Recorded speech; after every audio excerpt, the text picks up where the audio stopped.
guys, welcome back to another episode of the Canadian Watch Monkey, and today we got a little bit of a messed up situation here. What happened was I got a Seiko SKX modded on a trade, and I didn't really get a chance to really take a close look at the watch. After a little bit closer inspection, I knew that, we've got some problems. The watch looks great, but there's something weirdness about the watch itself. So anyways, long and short of it, basically all the hands fell off of it. Literally, the watch fell apart. It's kind of crazy. Here it is.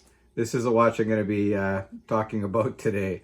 So before I bore you guys to death with the intro, just like, subscribe, and hit the bell icon so you never miss another episode of the Canadian Watch Monkey. Please keep in mind, it's Canadian content. There's not a lot of us out there making Canadian content on watches. There's a few.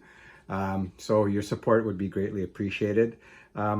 But yeah, pretty messed up situation, I'm telling you. I've got a project on my hands and I can do it. I got this. All right. So anyway, I'm going to flip the camera around now so you can see the mess that I got myself into.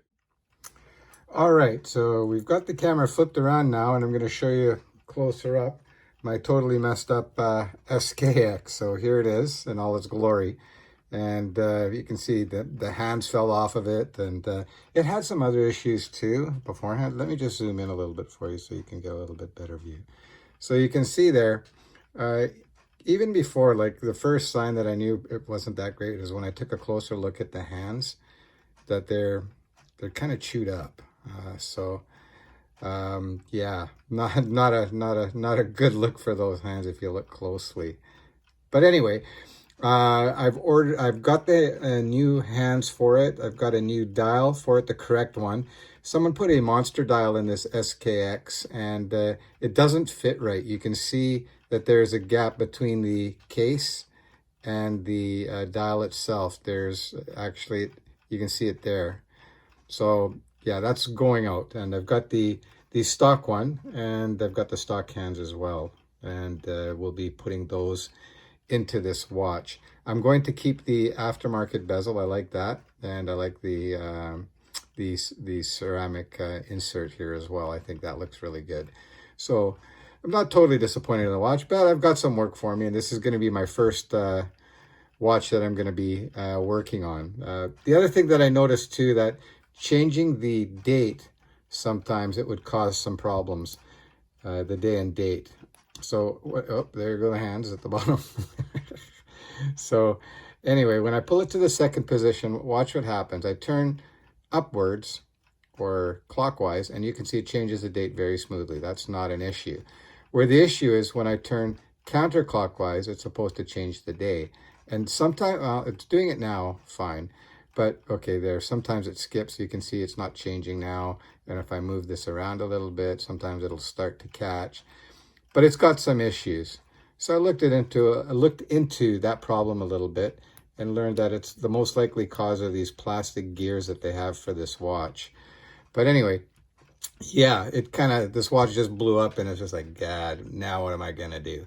So anyway, it's a project, and I look forward to tackling this to see if I can manage. I'll show you the parts that I did purchase. So here's the correct dial for the watch. Yeah, these things aren't horribly expensive. So you can see that's the correct dial that's going to be going in, as well as the correct hands. And you can see them here, and you can see those look a lot nicer than what was on there. So that's going to make a difference. And of course, I need a chapter ring for it because it's missing. So I ordered that as well. I think the hands, the dial, and the face didn't cost more than about, I think it was about $25. So it's not a lot of money. As well, here are the parts that I ordered for the changing of the date and day.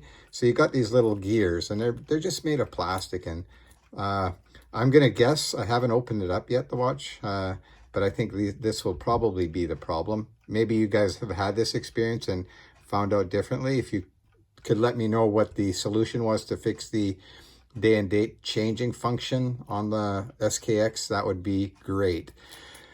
But there it is. I got a project to do. I think it's a great looking watch, but I think it's going to be nicer just returned back to the factory dial that what this watch came with. So yeah, that's it. That's my nightmare with the modded Seiko that I had picked up on a trade without taking a closer look. So just remember, all mods are not created equal. Lesson learned for sure. If you're going to buy a modded Seiko, I would strongly recommend that you find out if that builder has a good reputation of doing quality work. Of course, to do this job, I had to pick up some tools too. I've done that. I've got my little squirter here.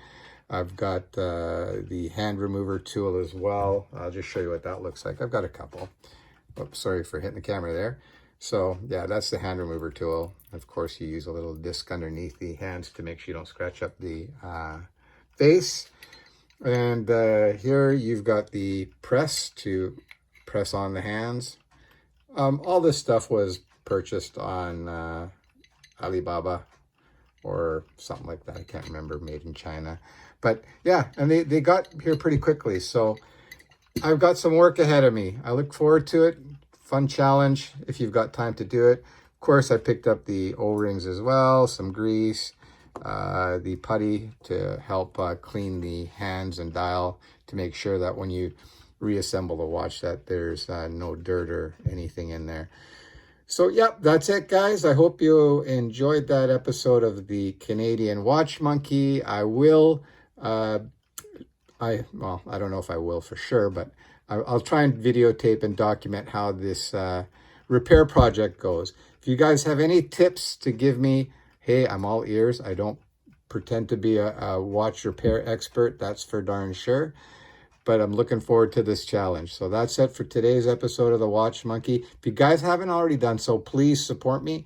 There's not that many Canadian watch content makers, and you will always get an honest opinion of my feelings and thoughts on watches. Most of the watches, actually almost all the watches that I've reviewed, I own. So I own a lot of watches. I think I gotta watch Problem, guys. But anyway, that's it. Hope you enjoyed that episode of the Canadian Watch Monkey. Please like, subscribe, and hit the bell icon so you never miss another episode of the Canadian Watch Monkey. Bye.